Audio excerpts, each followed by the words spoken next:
वर्तमान के समय को अच्छे आचरण में और भगवान नाम जप में व्यतीत करना है और चिंता नहीं करनी। देखो, कोई ऐसा मनुष्य शरीरधारी नहीं है जिसको संघर्ष ना करना पड़े। क्यों?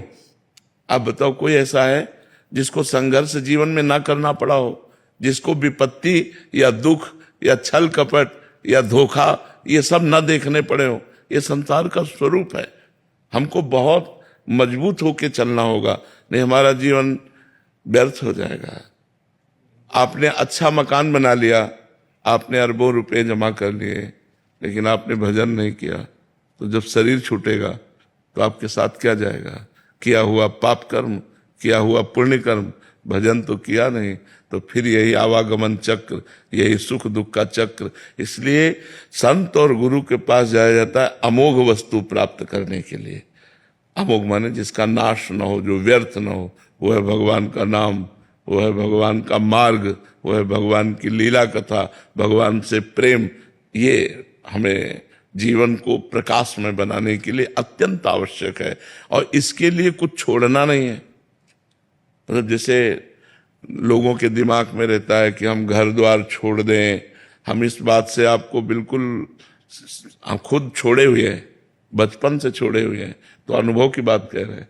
हमको उद्देश्य बदलना है, सिर्फ उद्देश्य। हमको स्थान नहीं बदलना, भेष नहीं बदलना, क्रियाएं नहीं बदलनी। गृहस्थी में अगर हम किसान हैं तो किसानी ही करनी है, व्यापारी हैं तो व्यापारी करना है।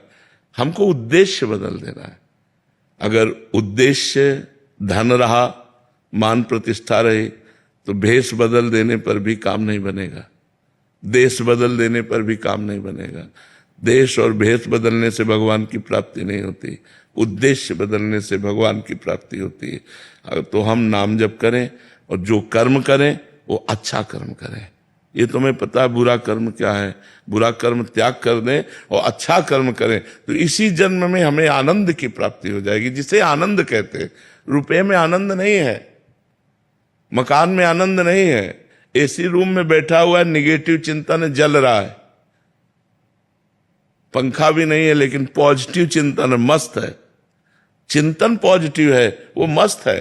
तो चिंतन पॉजिटिव कहां से आएगा? बिना अध्यात्म के पॉजिटिव चिंतन थोड़ी होता है, निगेटिव। अध्यात्म इतना बलवान है कि सामने वाला मार रहा है और हम उसका मंगल बना रहे हैं।